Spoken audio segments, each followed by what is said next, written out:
Donc on va évidemment chanter Le Temps des cerises, qui est un petit peu... Non, non, avant d'aller boire un coup, je ne sais pas si vous avez prévu un communard, mais... Donc je vous invite à chanter avec nous Le Temps des cerises. Je ne sais pas où sont nos chanteurs. Nous chanterons le temps des cerises et des postillons et des moqueurs seront tous en fête. Les belles auront la folie en cœur et les amoureux du soleil au cœur. Bruno Braqueuet a été le premier à photographier un événement en continu, en prenant plusieurs images successives. Et c'est ce qui fait dire aux spécialistes de la photographie qu'on peut le considérer aussi comme le premier photoreporter. Il s'est intéressé à la chute de la colonne Vendôme. Les communards avaient décidé de l'abattre parce qu'elle était un symbole de l'impérialisme et de l'oppression. Et il était là.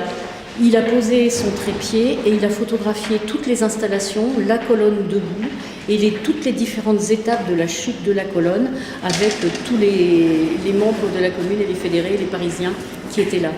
Et il a été le seul à faire cette chose-là et là il a été vraiment pionnier. C'est la première fois qu'on effectuait ce genre de travail en photographie.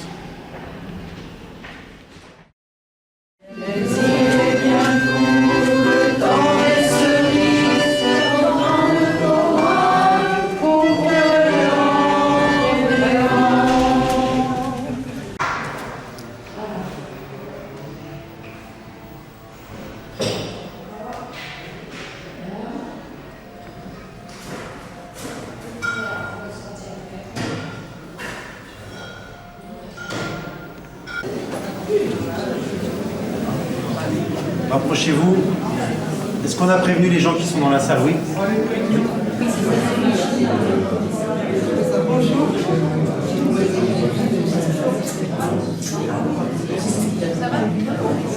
Le musée d'art et d'histoire de Saint-Denis possède les plus belles photos de Bruno Braqueuet. Un musée qui est intéressant aussi, c'est le musée de l'histoire vivante de Montreuil, qui a prêté des documents, moi, que je trouve particulièrement émouvants. On y voit l'écriture de Louise Michel, et notamment sur un poème, Les œillets rouges, qu'elle avait adressé à son ami Théophile Ferré. Et on a une sympathie particulière, nous, pour Louise Michel, les Diepois, parce que quand elle est rentrée de déportation de Nouvelle-Calédonie en novembre 1880, elle est rentrée par Dieppe. Et donc pour nous, c'est particulièrement émouvant d'avoir son écriture là. Et donc tous les documents qui sont là, la petite poupée qui représente Louise Michel, une petite poupée naïve qui a été faite par une Anglaise en hommage à Louise Michel, les photographies aussi des détenus qui ont été détenus comme Louise Michel à Satori. C'est émouvant tout ça. Et ça, on peut les voir, on les a ici à Dieppe grâce au musée de Montreuil et on peut les voir à Montreuil régulièrement.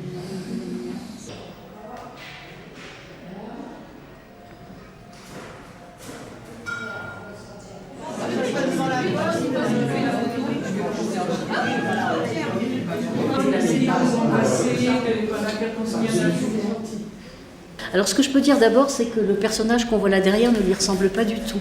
Même si on sait assez peu de choses de Bruno Braqueuet, parce que c'était quelqu'un de très discret. On a réussi à retrouver donc son extrait d'acte de naissance. Il est né à Dieppe en janvier 1823, au numéro 139 de la Grande Rue.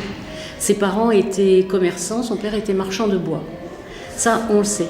On sait aussi qu'il était sourd et muet et qu'il est parti étudier à l'Institut national des jeunes sourds à Paris.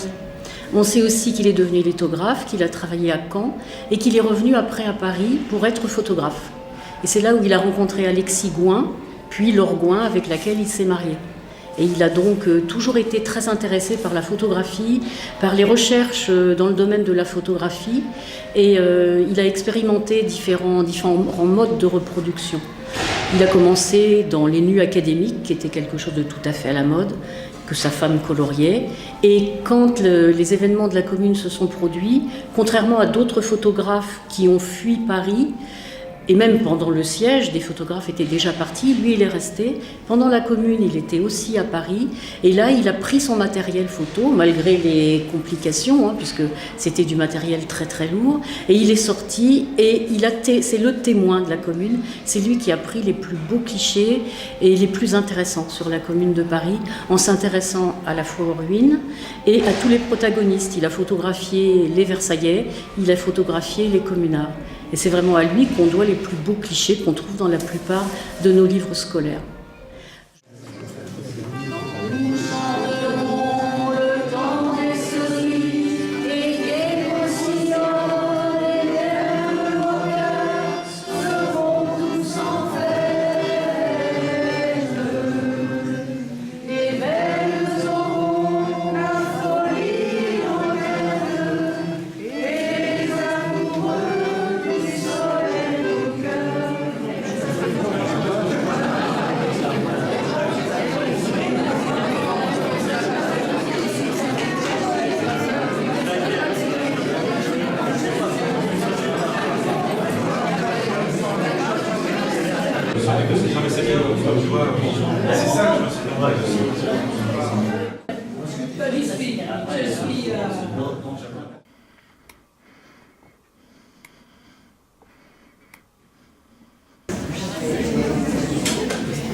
Bien, mesdames, messieurs, chers coprésidents, puisque chez les communards, il n'y a pas un président, mais deux coprésidents et à parité, cher Nelly, cher Gérard, mesdames, messieurs, accompagnés d'un certain nombre d'élus que vous connaissez, et donc je vous épargne leurs noms. Le mieux serait de les appeler par leur prénom: Sabine, Marie-Catherine, Yves, Patricia et Luc, je n'ai pas oublié. Et puis Christian, oui mais j'allais venir après. Et puis Christian, qui nous surveille toujours du coin de son œil gauche, il a raison. Parce que même quand on a confiance, il faut toujours être vigilant. La facilité pour ce vernissage serait de s'appuyer, puisque nous allons parler de la Commune, de ce mouvement populaire puissant et de ses exigences sociales, ce serait de s'appuyer sur la manifestation d'hier, des retraités, des EHPAD, de leurs salariés, de leurs agents, des aidants, des familiants qui ont manifesté pour une vie digne. La facilité, ce serait de vous appeler à manifester jeudi prochain, le 22 mars, avec toute la fonction publique. Patricia, j'espère qu'il y aura du monde. Avec les cheminots, où la facilité, ce serait de relayer l'appel de certains députés, en particulier du nôtre, pour qu'au plan national, nous soyons consultés et qu'il y ait un grand référendum qui soit organisé sur la réforme de la Constitution, mais pas que, sur la façon dont fonctionne notre démocratie et notre République. Mais ça, ce serait la facilité. Et donc, je vais vous épargner cela et je vous propose qu'on prenne un peu de hauteur.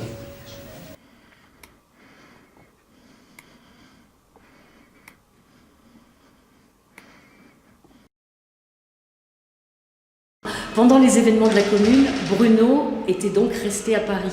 Et il est sorti avec son appareil et il a photographié les ruines.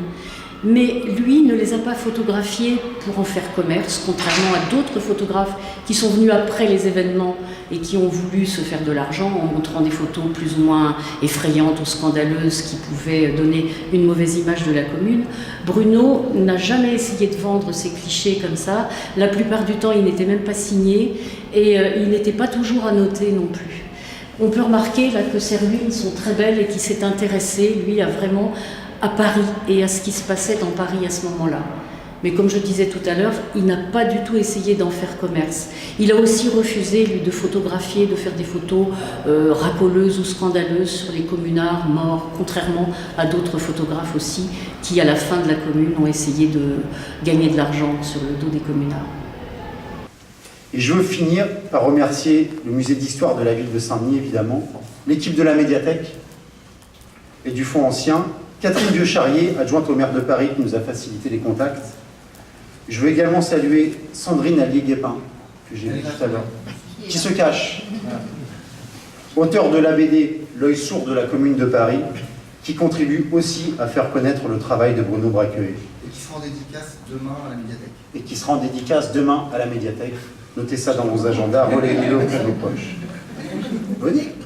Et bien sûr, je veux remercier les amis de la Commune qui, à Dieppe, comme dans tout le pays, continue inlassablement de faire vivre la mémoire utile de ce moment historique qui demeure pour nous un passé de référence, plus qu'une simple référence, et plus qu'un mythe, un exemple à suivre à notre époque, au XXIe siècle. Merci de votre attention.